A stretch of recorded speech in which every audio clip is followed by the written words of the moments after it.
Hi, I'm Earl Rector. Enough about me.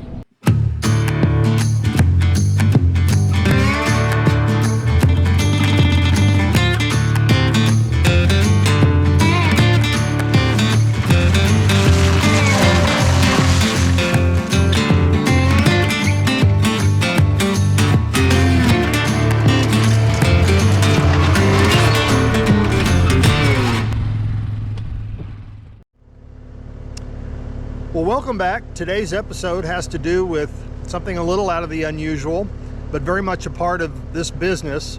And we shot this video about two and a half months ago when I was recovering from surgery, so I was very limited in what it was that I could do. And so one of our sons, Jeffrey, was kind enough to come and help out and perform what we refer to as the 500 and 1,000 hour service to the Cat 299 D2 XHP that we utilize in our forestry mulching business. And so there's various aspects that we have to perform every 500 hours, every 1,000 hours to continue or to keep the equipment in really the top operating condition. With the type of work that we do, we take maintenance very, very serious. And so anyway, I just thought we would kind of walk you through all of the details of what it takes to complete both. In this case, we were doing both the 500 and the 1,000 hour service, and I appreciate Jeffrey's help in all this, and so enjoy. Hi, this is Earl Rector. Welcome to another episode on Mr. Mulcher Man, and today we're going to do the 500 hour and 1,000 hour service on this Cat 299 DXHP. And again, I'm not a certified cat repairman or service technician, but this rig is now out of warranty, and so typically the way that I've done it is once it gets out of warranty, I try to do as much as I can with regards to ongoing service and maintenance, at least to the point where I feel comfortable with that. So today, like I said, we're gonna kind of walk you through the process of the various things that we're going to do to, like I said, complete the 500 and 1,000 hour service. And at the bottom of this video, I'll provide you with a parts list of the various air filters and oil filters and other parts necessary to do this. All right, the next thing that we're going to do is we're going to replace the fuel filter assembly, basically, which is removing this entire canister here, also disconnecting the plug, the sensor. It'll come apart there, and then Jeffrey, if you'll just kind of unscrew that right there. And then that whole piece comes out, and disconnect the hose. And then there's a little valve right here that you can, Jeffrey, why don't you go ahead and loosen that, and that'll relieve the fuel out of here. I can see it draining out there. And that'll prevent, like I said, from excess fluids that you don't want in the engine compartment from happening. So the replacement part number is this 5416956. And we'll see in here that this is the whole assembly, and we'll have to unscrew the separator, which is connected to the bottom of it. We'll have to screw that back into here and then reinsert that into the setting, the fuel setting for it. Okay, so Jeffrey's kind of cleaned up the separator. He's kind of cleaning up the screw that plugs that up before we kind of begin to reassemble all this.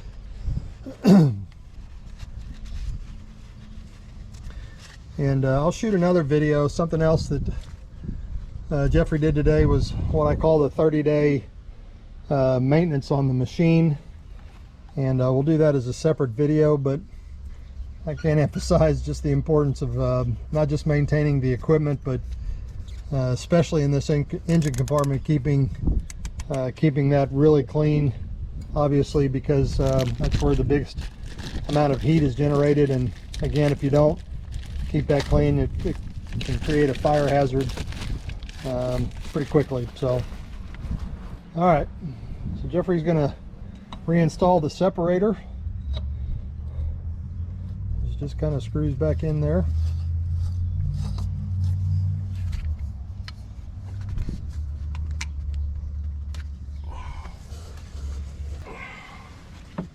Okay, so we found a little bit of diesel and put that back there on the seals, and Jeffrey's now kind of reinserting that. And you can use a tool, but typically just tightening enough with your hand is sufficient.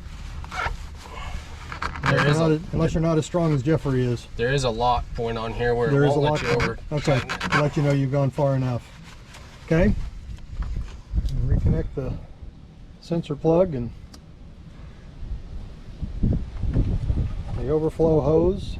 One nice thing about the Cats, I can't speak for the other manufacturers, but this one automatically primes. It has a pump and it'll prime the fuel for you automatically, which is a really nice feature of Cats. And it's come into play. You know, you really should never run these machines completely out of fuel, but I've had fuel and then got on a slope, and I was so low that it deprived it of fuel and cut off, and getting it restarted is a whole lot easier because of that primer. All right, so the next thing that we're going to do is we're going to change out the oil in this rig, and I just want to show you in here. There's the oil filter, but before we do that, we certainly want to drain the oil first. And the way that we do that, there's an access panel right there, and I don't know if you can tell in the video, but we've got two different screw sizes on here, and I can't tell you why that is. I doubt it came from the manufacturer that way. If I had to guess, last time it was in the Cat shop, they may have lost one of the screws and just threw another one in there that would fit and hold the plate, because one is a 10 millimeter and the other one is a 13 millimeter. And if we had to guess, we'd probably say there should be two 13s on there, because that 13 looks like it belongs and the 10 doesn't. But just FYI. So Jeffrey's going to get underneath there, he's going to remove that panel, and then there's going to be a bigger screw. We'll tell you the size of that in just a second. And that's where the oil is going to drain out of, and we'll do that first. I'm going to hand this to Jeffrey and let him just shoot up in that compartment so you can see what you're looking at. Yep. That bolt right there, 7/8. And of course, we've been running the machine here pretty much for the last hour, doing some other stuff. So you always want to drain the oil, obviously, when the engine oil is warmer, so it flows easier and you get more out of there. I don't know if you can see it. Got it pouring out now. Getting close to being done to being drained. Jeffrey will put that plug back in there.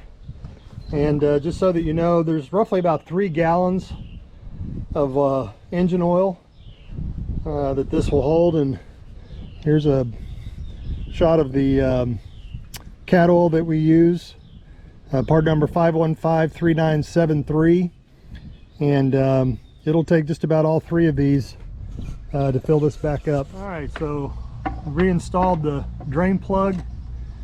Jeffrey's just kind of cranking down on it one last time, and then we'll install the cover plate, and then we'll move up to the we're now going to remove the oil filter. And let me kind of get down here and you can see Jeffrey has kind of placed some towels and so forth underneath there. Like I said, we want to minimize as much as possible allowing any other fluids to get down into the engine compartment, again, because it becomes combustible, and we don't want that. So Jeffrey's now going to go ahead and remove that air filter. We'll attempt to do it by hand first. If not, we'll try to do some other tools.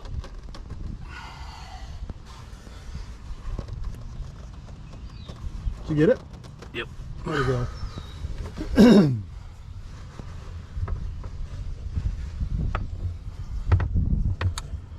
don't know how well you're able to see that or not. Anyway, that's okay. You're right. You're right.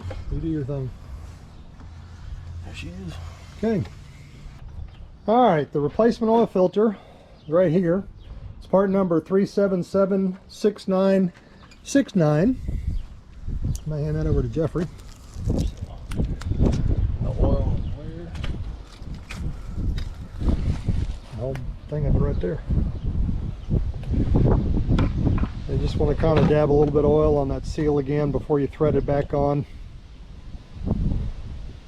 It's just like what you would do with changing the oil in a car. Really not any different.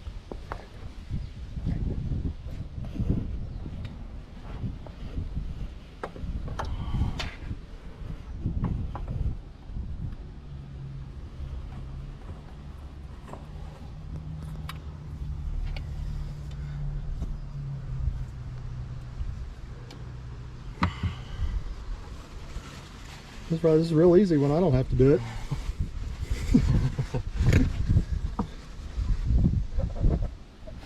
All right. Got that secured in there well enough. The next thing is we're going to start filling it up. All right, so we're going to go ahead and start putting oil back in there.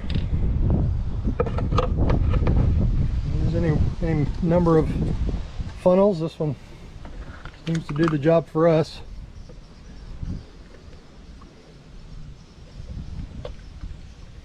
So there goes the first one.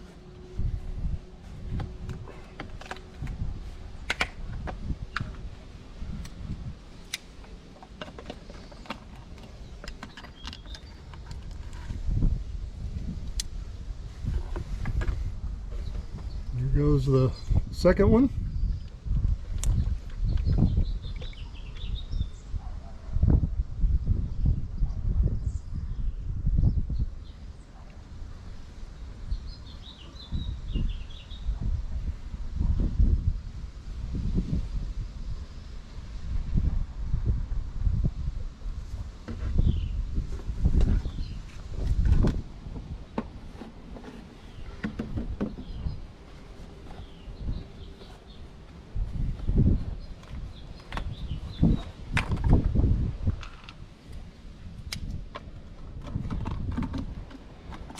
About half, after we empty about half of the contents of this in there, we'll start checking the dipstick, just to make sure. We obviously don't want to put too much in there.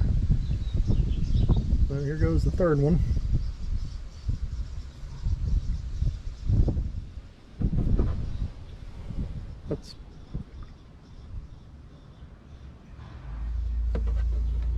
That's good enough. Let's see where we're at on that dipstick. Right up over there.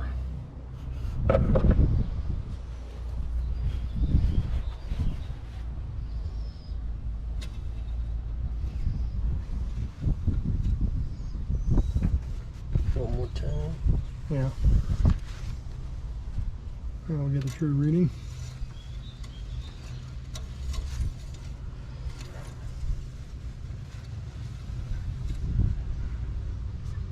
Almost there. Almost there? Okay.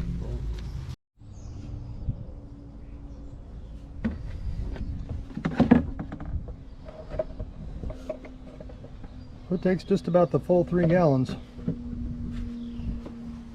Check this dipstick one more time.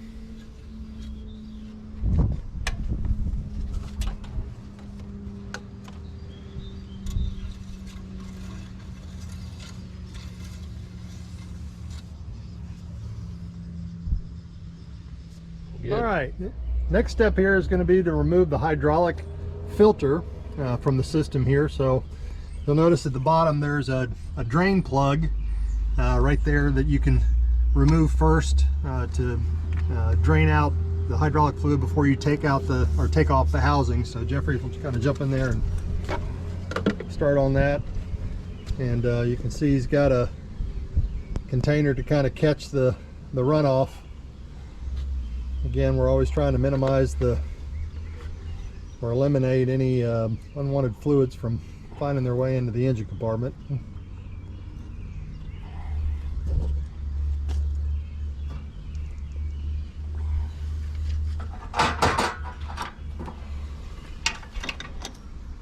All right, so we've got the drain plug back in.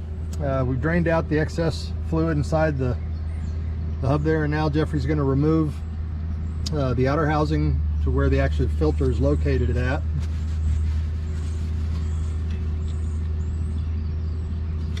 Maybe. So you can do it by hand if he's going to need to tool to do so. There you go.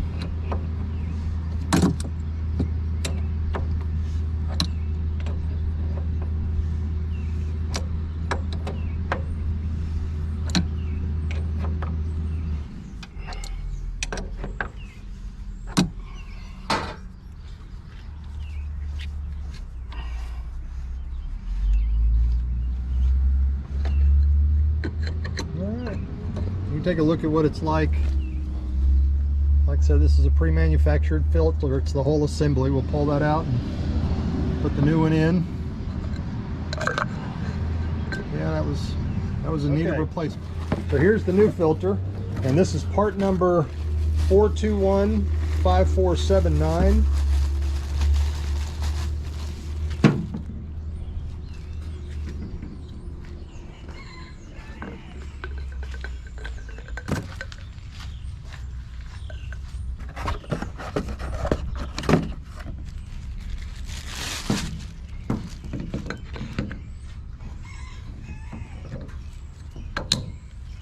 All right, we're going to go ahead and reinstall this.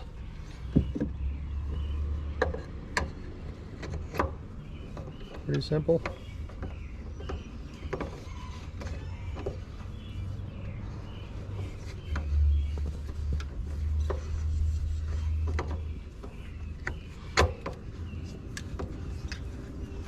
There it goes.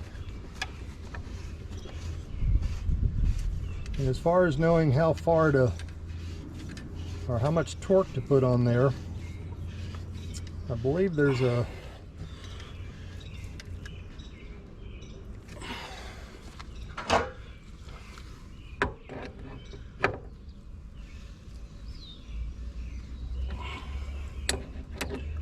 I'm sure if there was a click or a no, not on this one. It just stops. It just stops. Okay. All right, so we've got that replaced.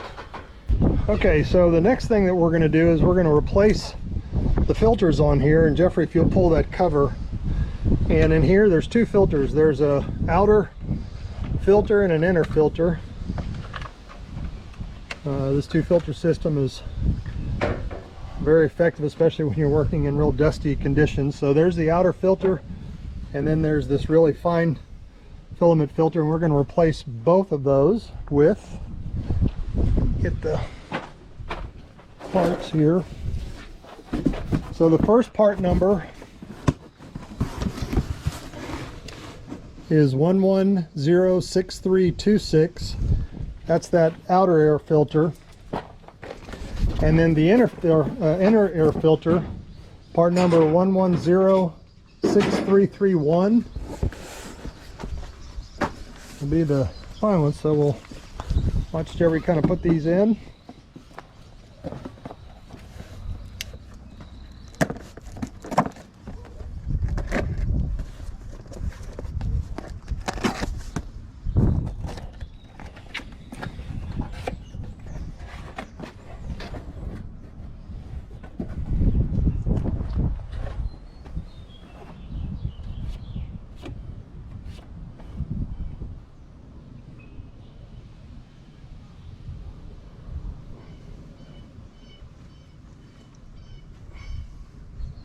Yeah, it's pretty snug, and it's supposed to be. So there's the inner filter, and then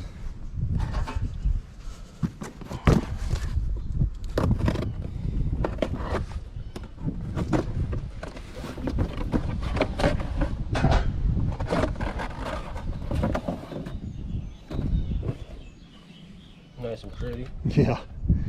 All right, so we've got those two filters reinstalled, and then just double check this. Yep. Actually, just pull that off and make sure that it's there. Make sure all that crap's out of there. And put that housing cover back on there, and we'll show you where the next two are. There's a total of 4 air filter or air filters that go on this rig. There's 2 of them right there. And all right, the next filter we're going to replace is referred to the exterior air filter, or exterior air intake filter, and And it's located behind this access panel. I'm going to have Jeffrey remove this.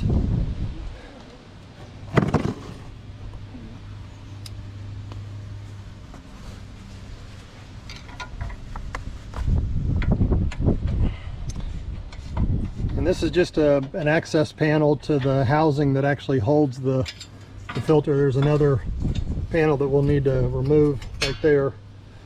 And there's a little latch. Just pull down on it. And then it's hinged. There we go. Yep. So pull that out. And we're going to... All right. We're replacing this exterior air intake filter with part number 2656619. Well, Jeffrey kind of open that and put that in there.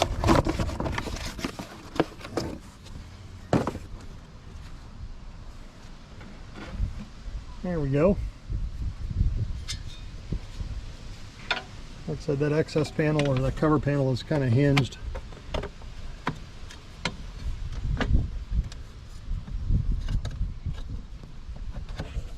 Oops, sorry. Oh, that's okay. And cover that back up. And then the last filter that we're going to replace is the cabin filter. And as I showed you previously, it's located right, would be, as you're facing it on the right side there, there's a couple of screws, this one up there and one down there, that need to be taken out. And then just a matter of pulling that old filter out and replacing it with the new one. So Jeffrey, if you kind of hop in there and take those two screws out.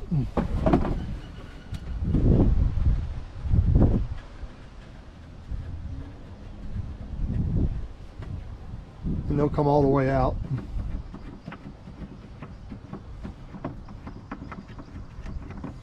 And again, the part number that we're going to replace the cabin filter with is 2656618.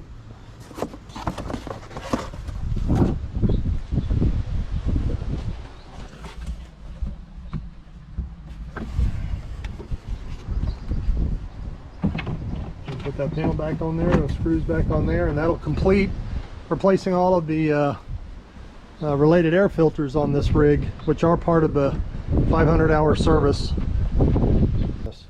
Okay, the next thing that we're going to do is we're going to replace the gear oil.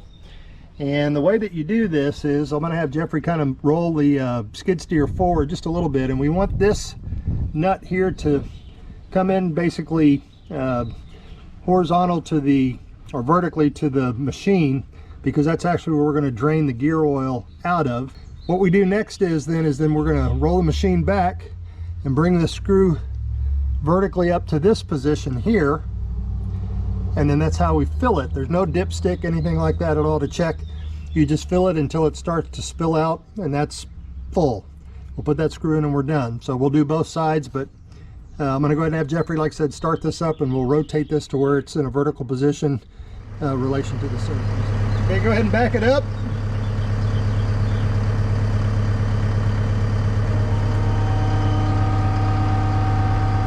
It's good right there. All right, so we've got a 5/16 Allen wrench in here. Jeffrey's going to loosen that up, and we've got a container here again to catch the drain off, so why don't you go ahead and do that.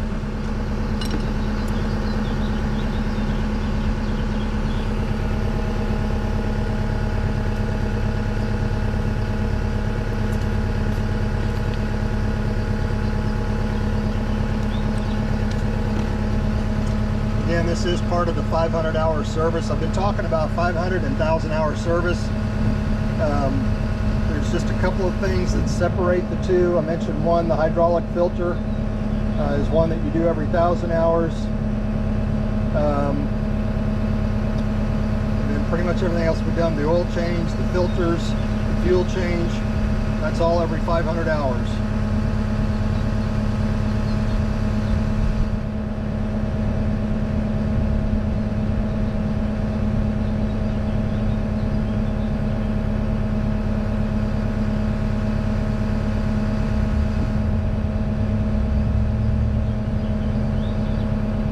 Okay, so while we're waiting for the gear oil to drain, one thing that came to mind is that also included in the 500 and 1,000-hour service are test kits.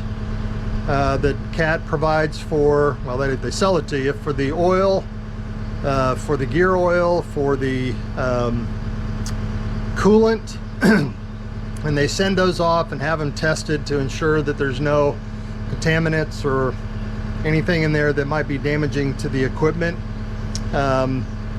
While this rig was under warranty, I did that, paid for it. Now that it's out of warranty, and the fact that I've been doing this for so many years and I've never had one of those come back with any problem, not that I recommend that you don't do it, but for this particular time, I just chose not to. I think the kits are about, I'm gonna say about $20 a piece, and but again, my history with that is I've not had any problems, so I don't necessarily recommend doing that. But as for me, again, just based on the history, I've never had any issues, and again, I stay on top of the maintenance on this equipment extremely well for obvious reasons, so therefore just haven't felt the need to do so up to this point. Okay, well, we're going to put back in there, and interestingly enough, this is a Master Pro brand, and when I was at the CAT dealer buying these parts, they didn't have any synthetic gear oil available. This is what they recommended. This is a Master Pro as the manufacturer. It is 75 140 gear oil. That's the weight, 75W 140, and it's a full synthetic brand, which they recommend. They carry in stock a brand of gear oil at CAT with the CAT label at this time, but it wasn't synthetic, and so it only lasts for about half the time that this will, which will get you to the full 500-hour service, so you can do everything at once. So I chose to, at their recommendation, chose to go ahead and buy this. I got this at O'Reilly's. It was in plentiful supply, so this is what we're going to use to put back in once we're done draining it out. Okay, so we've got that drained. Jeffrey's got the plug back in there. He's just going to wipe that, clean up it up a little bit, and I'm going to have him crawl in there and have him, and we'll go forward. Okay, so we've got that drained. Jeffrey's got the plug back in there. He's just going to wipe that, clean up it up a little bit, and I'm going to have him crawl in there and have him, and we'll go forward. And again, rotate that bottom screw up 180 degrees. Okay. Obviously you can do this by yourself, but it's easier with an extra set of hands.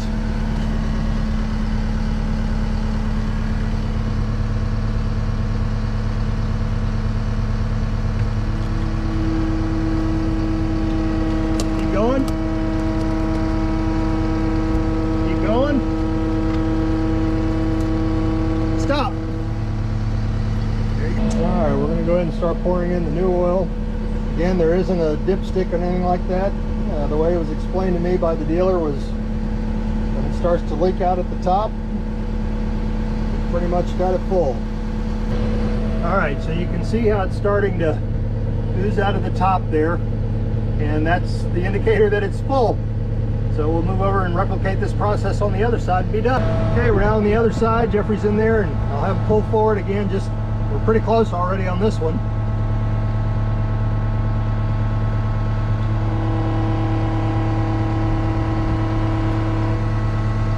It's good enough right there. While Jeffrey is popping that screw there, I was going to tell you also that this is 32 ounce. These bottles are 32 ounce bottles. And I bought 3 of them because my experience has told me that it probably takes closer to 40 to, oh, let's say 40 to 50 ounces each time. So I bought 3 of these, and that should be more than enough to get us done. All right, so we've got it drained out. Got the plug back in just enough to rotate this thing 180 degrees.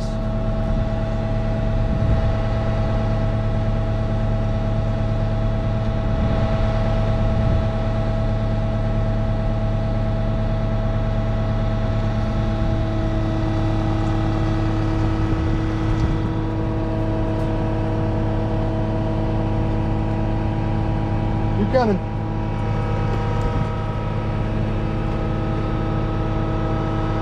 Whoa.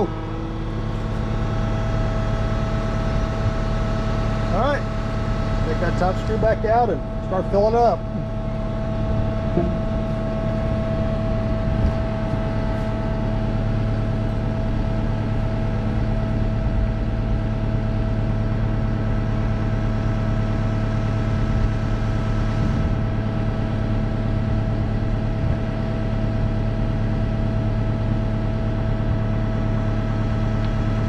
Filled it up, securing that screw, and that's it. What we want to do is to reset our maintenance hours back to 0 so that this message will go away. And the way that we do that is we pull up the menu and go over to the service selection, hit enter, and then go down and there's a preventive maintenance, and you can see where it shows the various interval hours based on things like the oil change or the engine oil, the filters and so forth. So we're going to reset those simply by pushing this little red button right there, and it'll ask you if you want to confirm. Yep, and now you can see it's been reset. So now we'll go down to the next one. This is the diesel filter cleaning. We're a long ways from that. This is a part of that 3,000 hour service. The fuel filter change, we want to reset that one.